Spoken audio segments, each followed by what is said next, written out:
What is happening? Let's get it.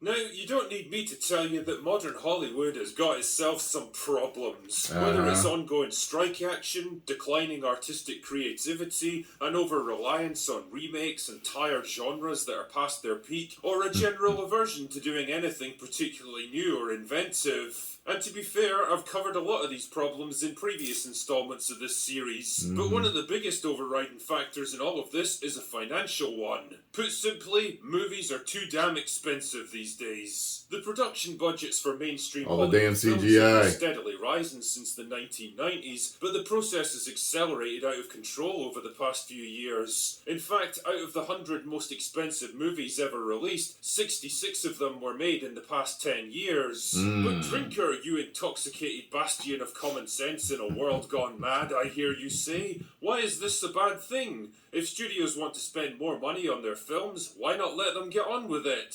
Well, the thing is, this kind of approach to filmmaking creates problems. The kind of problems that cause a ripple effect through...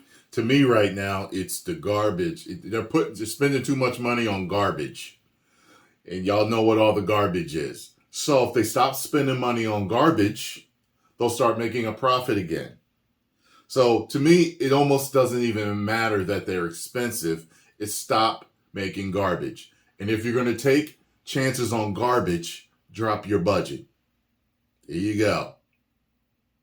The entire industry, ultimately undermining the quality of the films that we get to watch. The first and most obvious of these problems is an economic one. As I explained during my Indiana Jones video, once you factor in promotional costs and distributors' fees, the average movie needs to make about 3 times its production budget just to break even. That's hard enough even for relatively small movies, but it becomes infinitely more difficult for films at the top end of the scale. Because if your movie happens to be one of the growing number that cost more than $300 million to make, then you're looking at close to $1 billion just to start turning a profit. Even now, there's not many films capable of reaching that milestone. Yeah. Which brings me along to another problem. The cost of failure. See, the financial losses incurred by the studio begin to rise exponentially as the budget goes up. A $50 million flop is embarrassing to be sure, but a $300 million flop is absolutely disastrous. And the inevitable result of massive amounts of money being at stake is that studios tend to seek out safety, predictability, and proven track records. Rather than taking a risk on smaller, riskier, and more diverse projects, they tend to blow their load on whatever's popular right now.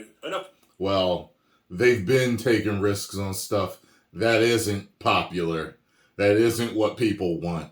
You know what I'm saying? I know what he's talking about, though. He's right. But we know they have not been taking chances on anything that's tried and true for the past few years with all these damn flops we've been seeing.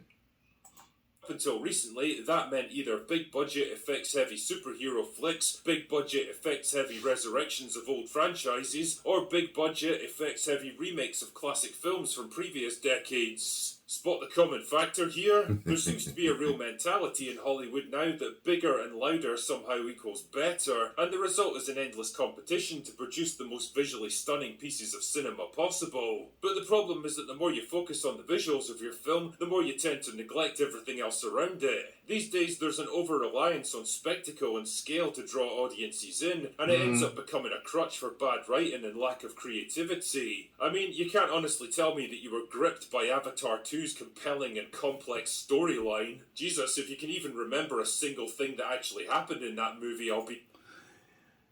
He's right about that. It's funny because as he was talking, when he said spectacle, I started thinking about that and how I really thought it was a great movie.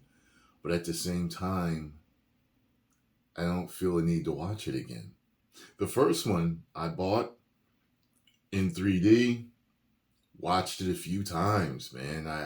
But it doesn't have the blockbuster appeal and feel to me that something like The Dark Knight, say, may have had for me. Or even the ultimate cut of Batman v Superman. Even Batman v Superman for me, I loved it. Something like that. To where I would watch them every day. 300 watched every day. The first Transformers, watched every day. There's certain movies that are great movies that have such ability to be rewatchable. You know, I just, it's just weird. Even like something like Aquaman, I gave a 5 out of 5. I've watched a couple more times, but it's not really rewatchable like that to me. And the spectacle is just, you know, I don't know, it's wow, ooh, and ah for that moment. And it is what it is. You know, I gotta really sit down, really want to think about that. You know, because certain, like I said, Avatar 2, great movie, but its rewatchability, I guess it doesn't really make it that bad. Like, I think I gave the Batman a 5 out of 5, right? But it really doesn't have a ton of rewatchability. But it's, to me, it's arguably a masterpiece, right? So, you know, that and The Dark Knight, both masterpieces. But you can watch The Dark Knight every day.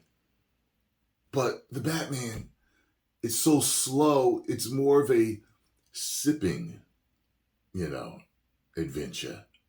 You know, it's not a more of a popcorn flick, although The Dark Knight is more than popcorn. You know what I mean?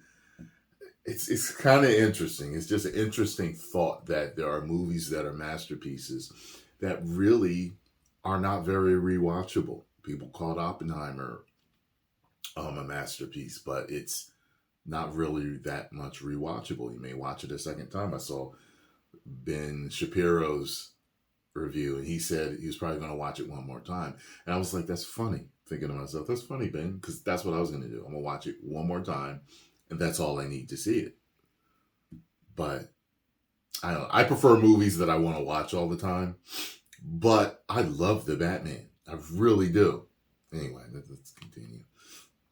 Be impressed. What you end up with instead are a series of beautiful but ultimately empty and meaningless tech demos that keep you momentarily distracted but offer no long-term impact or emotional payoff. They stimulate your eyes but not your brain, and the more it happens, the more audiences start to become jaded and disinterested in what Hollywood has to offer. Another big problem with so much money at stake is studio interference. I've lost track of the number of films that have been derailed and ruined because the studio started to get jittery about the filmmaker's creative vision and decided to stick their oar in with endless test screenings. He's only showing WB shots here, right? Reshoots to produce something more commercially viable. Again, it's a nice idea in theory, but the problem is that studio executives aren't storytellers, they're money men, and the decisions they make tend to be driven by whatever they think will generate the most money. Narrative cohesion and creative integrity don't tend to factor into their thinking, because all that really matters is keeping the shareholders happy.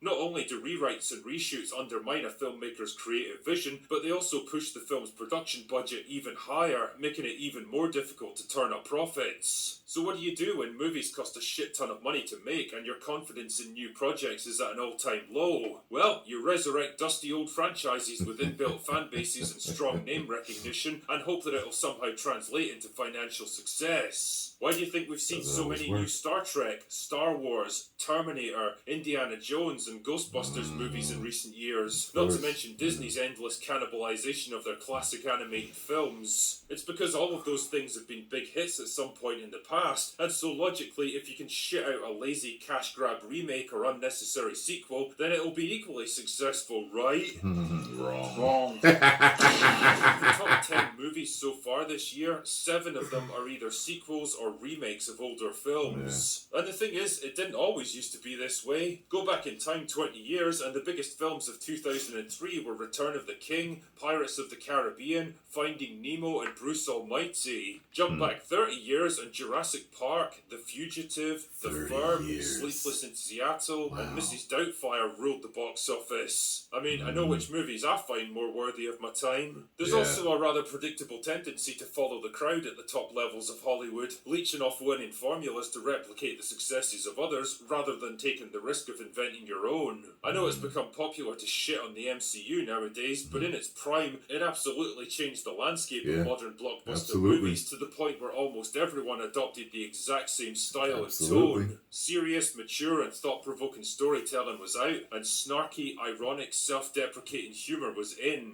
How many movies over the past 10 years can you think of where characters stop every couple of minutes to make another lame attempt at a Joss Whedon joke? It's because everyone wanted their movie to be the next Avengers. The result of all these different factors is a kind of creative inertia, a feeling of bland, depressing sameness. You get the sense that most big-budget movies nowadays all rolled off the same assembly line, composed of the same basic ingredients with only minor alterations. And I guess what I'm trying to say is that we seem to have reached the maximum upward limit of how big and expensive movies could possibly be, beyond which it becomes impossible to even turn a profit. And maybe it might be time for studios to start backing down a little, stop risking everything on one mega project that has to appeal to as many people as possible, and start investing their money in a more diverse range of smaller, cheaper, creatively ambitious films with a lower bar for success. Projects where the filmmakers actually get the creative freedom they need to bring their visions to life without constant interference, where they can afford to take risks and try out new ideas without the fear that one single failure could bring down the entire studio. And to be honest, I think we could all benefit from a bit more variety in our summer movie season.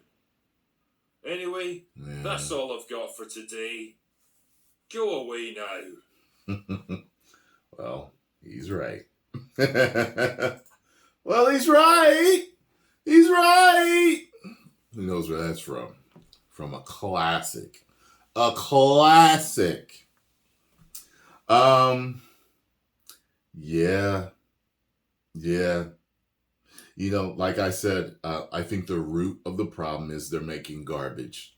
They're injecting woke BS politics into their stuff. If they weren't doing that, and they were going with the tried and true formulas that made these franchises and movies great, they would be fine and they would be turning a profit. Because they decide not to, they're not making any money. And hence their movies are now too expensive. Yeah, too expensive for the garbage that they're putting in them. So now just make them all low budget and you'll turn a profit. 10 million subscribers. Woo!